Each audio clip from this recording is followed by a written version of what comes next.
ಮೊದಲಿಗೆ Karnataka Ratna doctor Vishnuvardhan sir ಅವರ 75ನೇ ಹುಟ್ಟುಹಬ್ಬದ ಶುಭಾಶಯಗಳು.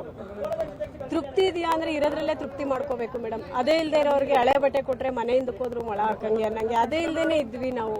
ಯಾಕೆಂದ್ರೆ ನೋಡಿ 75ನೇ ವರ್ಷದ ಒಂದು ಅಮೃತ ಮಹೋತ್ಸವನ ಅದ್ದೂರಿಯಾಗಿ ಮಾಡಬೇಕು ಅಂತ ತುಂಬಾ ವ್ಯವಸ್ಥಿತವಾಗಿ ಮಾಡಬೇಕು ಅಂತ ಪ್ರೆಸ್ ಮೀಟ್ ಎಲ್ಲ ಮಾಡಿ ಎಲ್ಲಾನು ಕೂಡ ಯೋಜನೆಗಳನ್ನ ಹಾಕೊಂಡಿದ್ರು. ಅಷ್ಟರೊಳಗೆ ಇಷ್ಟೆಲ್ಲ ಅನಾಹುತ ಆಗೋಯ್ತು.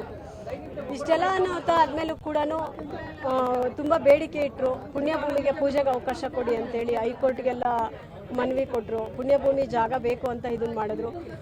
ಬಾಲಣ್ಣನ ಕುಟುಂಬಸ್ಥರು ಅದನ್ನ ಅಂದ್ರೆ ಅವರು ಇದರಿಂದ ಅದನ್ನ ತಪ್ಪುಗಳಿಂದ ಕರ್ನಾಟಕ ಸರ್ಕಾರ ಮತ್ತೆ 20 ಕುಂಟೆ ಜಾಗವನ್ನು ವಾಪಸ್ ಪಡ್ಕೊಂತು.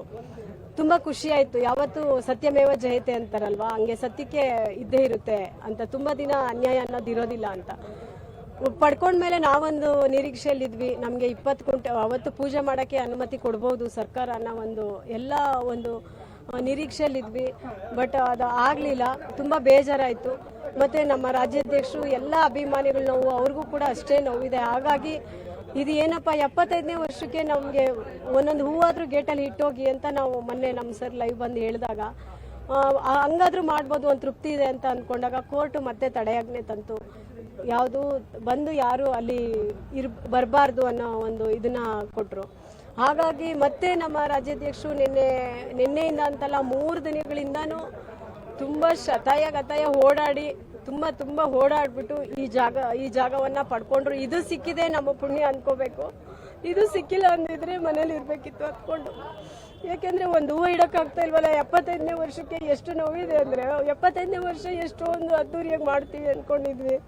ಒಂದು ಹೂವು ಇಡೋಕ್ಕಾಗ್ತಾ ಇಲ್ವಲ್ಲ ಅನ್ನೋ ನೋವು ನಿನ್ನೆ ಬೆಳಗ್ಗೆಯಿಂದನೂ ಕಾಡ್ತಾ ಇತ್ತು ಜಾಗ ಸಿಕ್ಕಿಲ್ಲ ಅಂದಾಗ. ಬಟ್ ಸಂಜೆ ಸರ್ ಅನೌನ್ಸ್ ಮಾಡಿದ ತಕ್ಷಣ ತುಂಬ ಖುಷಿ ಆಯಿತು ನಮಗೆ.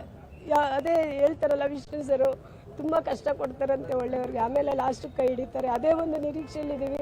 20 ಕುಂಟೆ ಜಾಗ ಇವತ್ತೆಲ್ಲ ನಾಳೆ ನಮಗೆ ಅದು ಸಿಗುತ್ತೆ, ಪುಣ್ಯಭೂಮಿ ಸಿಗುತ್ತೆ ಅಂತ ನಾವು ಇಷ್ಟೇ ಕೇಳ್ಕೊಳ್ಳೋದು ಸರ್ಕಾರಕ್ಕೆ. ದಯಮಾಡಿ ಸಿದ್ದರಾಮಯ್ಯ ಸರ್ ನಿಮ್ಮ ಕೈ ಮುಗಿದು ಕಾಲಿಗೆ ಬಿದ್ದು ಕೇಳ್ಕೊತೀವಿ. ದಾದಾ ಅಭಿಮಾನಿಗಳು ದಯಮಾಡಿ ವಿಷ್ಣು ಸರ್ ಅಭಿಮಾನಿಗಳ ಪರವಾಗಿ ನಾನು ಕೇಳ್ಕೊತಿದ್ದೀನಿ. ದಯಮಾಡಿ ನಮಗೆ ಅಲ್ಲಿ ಏನು ಅಂತ್ಯ ಸಂಸ್ಕಾರ ಆಗಿದೆಯೋ ಅಷ್ಟು ಮಾತ್ರ ಸ್ಟ್ರೈಟ್ ರೋಡೇ ಬಿಟ್ಕೊಡಿ ನಮಗೆ. ಅಲ್ಲಿ ಅಷ್ಟೇ ಜಾಗ ಸಾಕು ಸರ್. ಯಾಕೆಂದರೆ ಆ ನೋವು ನಮಗೆ ಮಾತ್ರ ಗೊತ್ತು, ನಿನ್ನೆಯಿಂದ ಎಷ್ಟು ಗೋಳಾಡಿದ್ದೀವಿ ಅನ್ನೋದನ್ನು. ಆ ದೇವ್ರಿಗೆ ಅರ್ಥ ಆಯಿತು ಅನಿಸುತ್ತೆ. ಅದಕ್ಕೆ ಈ ಜಾಗ ನಮಗೆ ಕಳಿಸಿದ್ದು. ತುಂಬ ನಮ್ಮ ಸರ್ಗೆ ನಾವು ಹ್ಯಾಟ್ಸ್ ಆಫ್ ಹೇಳಬೇಕು. ಇದು ಅನೌನ್ಸ್ ಆಗಿದ್ದು ನಮಗೆ ಸಂಜೆ 6 ಗಂಟೆ ನಂತರ. ಅಷ್ಟರೊಳಗಡೆ ಬೆಳಗ್ಗೆ ಅಷ್ಟರೊಳಗಡೆ ಇಷ್ಟೊಂದು ಸಿದ್ಧತೆಗಳನ್ನ ಹೆಂಗೆ ಮಾಡೋಕ್ಕಾಗುತ್ತೆ?